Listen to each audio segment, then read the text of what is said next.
If your script sounds like a script, it's because you're reading it and not using it. Let me show you how to start having conversations that lead to appointments and stop sounding like a robot. Hi, I'm Rosa, coach with GloverU, and I have helped hundreds of agents get through the awkward first stages of using the telephone to generate leads. The number one mistake that I have seen over the years is that they hold on to the script so tight and forget that there's a human element to telephone prospecting. In this video, I'm going to show you and share with you how to treat the script like a roadmap, not a box that you check off to get to the closing line and finish more deals just like that. Because I want to call them back. No. Don't call them back. Nope. Oh, what are you going to call them back about? You're not wrong. Maybe you got them at a bad time. Maybe they just stubbed their toe walking to get their cell phone and you called. Is it possible? Sure, so call them back. But don't push. Come from curiosity. If you want to mimic Yes. the people you're speaking to in the first 3 seconds, Yes. would you suggest just use high energy with everybody and hope that you mimic them? I think a piece of it is you have to be so comfortable in what your intro is. Okay, so what's the first sentence? Hi. Nope.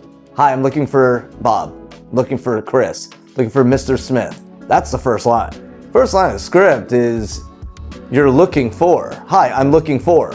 I mean, unless I'm way off. How do you do your intro? You don't ask for the person you're calling? Yeah. Hi, I'm looking for Chris. Hi, I'm looking for Mr. Smith. No?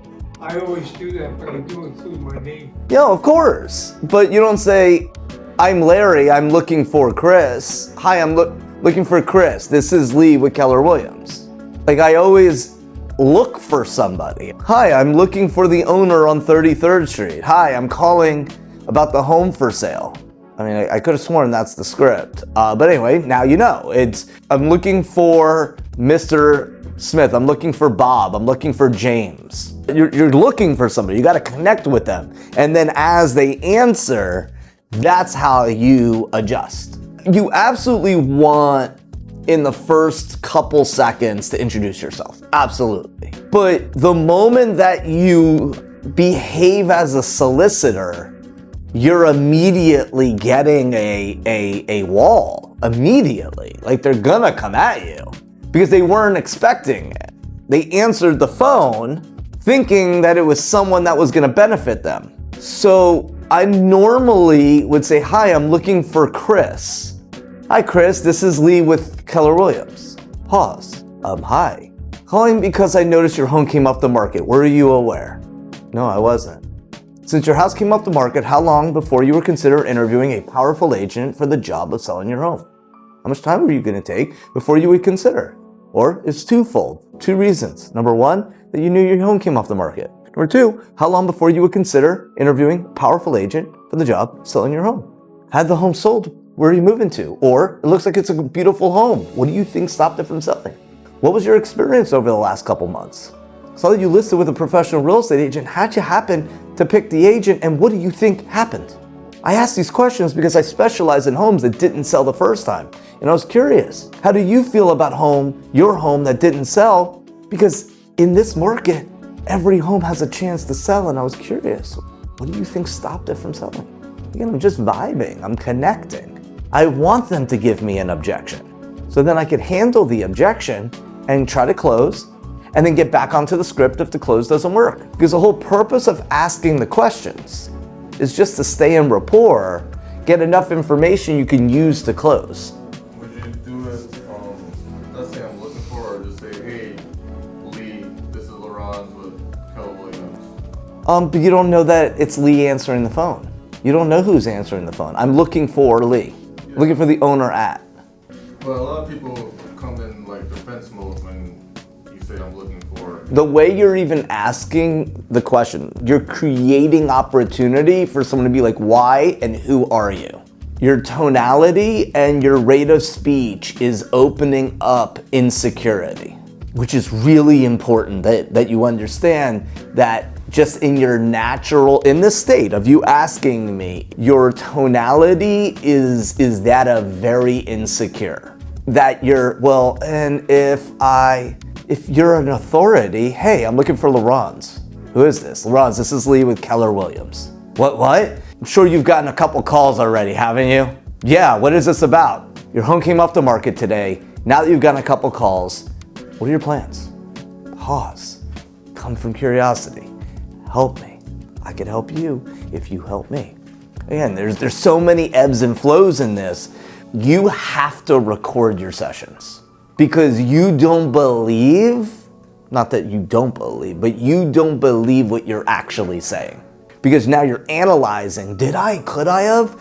You have to record your sessions. That's the only way you're gonna actually see and hear what I'm talking about. Because tonality matters. License and registration, please. Registration, please. Whoa, okay, hold on. Urgency. But none of that will happen if you're not extremely comfortable in what to say. Naturally, you will naturally upswing. And they're gonna feel threatened, or they're gonna feel you can't help me, click. So I've noticed myself when I'm following the script of GloverU one. Yeah. So Okay. pause. Did you guys notice something in him even asking me a question? He said twice in less than 6 words. That in itself is why people will hang up. This matters. 3 seconds is 3 seconds. You say in any inkling of 3 seconds, you're done. They will hang up on you. I feel like I'm saying a very big mouthful. The reason for my call is twofold. One, to be sure. Pause. If you were talking to a stranger and you were to say there's 2 reasons why I'm calling, or 2 reasons that I want to talk to you, wouldn't you want to see their reaction? Or you would just word vomit all over them? I'm just saying, like you and me, you're like, hey Lee, there's 2 things I want to talk to you about. Let me talk to you about these 2 things. You would pause. Hey, this is Mark with Keller Williams. Pause. Whoa, Mark, what do you want? Hey man, it sounds like you are already super frustrated. Since you've already got a bunch of calls, I know how to make them stop. May I share? Tell them you're meeting with the best real estate agent, Lee Rosa, today. It's over. There's a second thing. You can just give them my number. Say, hey, I'm already meeting with the best agent, Lee. Now, is that in the script?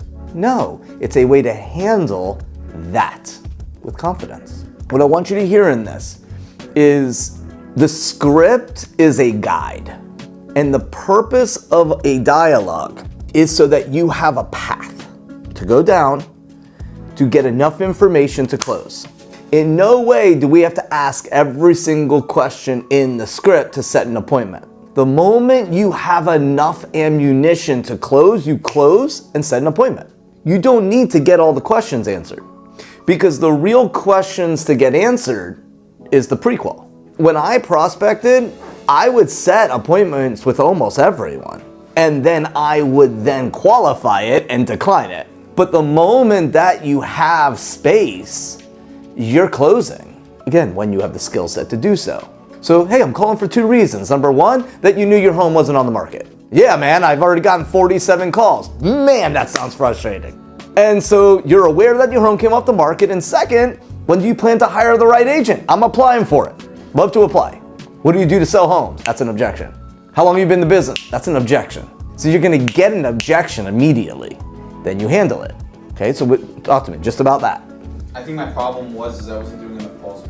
I think that 1000%. is killing me because I'm just like, this was a Spanish speaker even on the phone, and he was listening to me at first in English. Then he goes, wait, stop.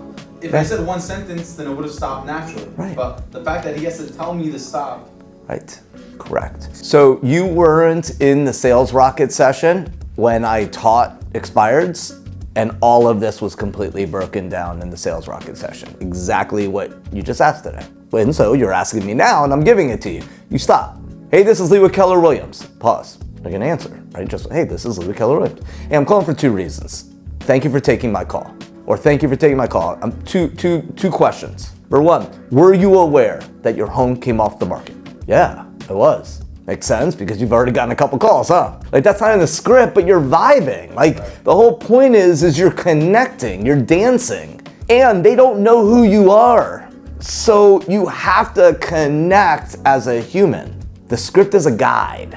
the closer you are to the dialogue, the more effective you're going to be. My rebuttal there isn't in the script, but the point is that you need to stay in rapport for them to stay on the phone with you. So it's a dance.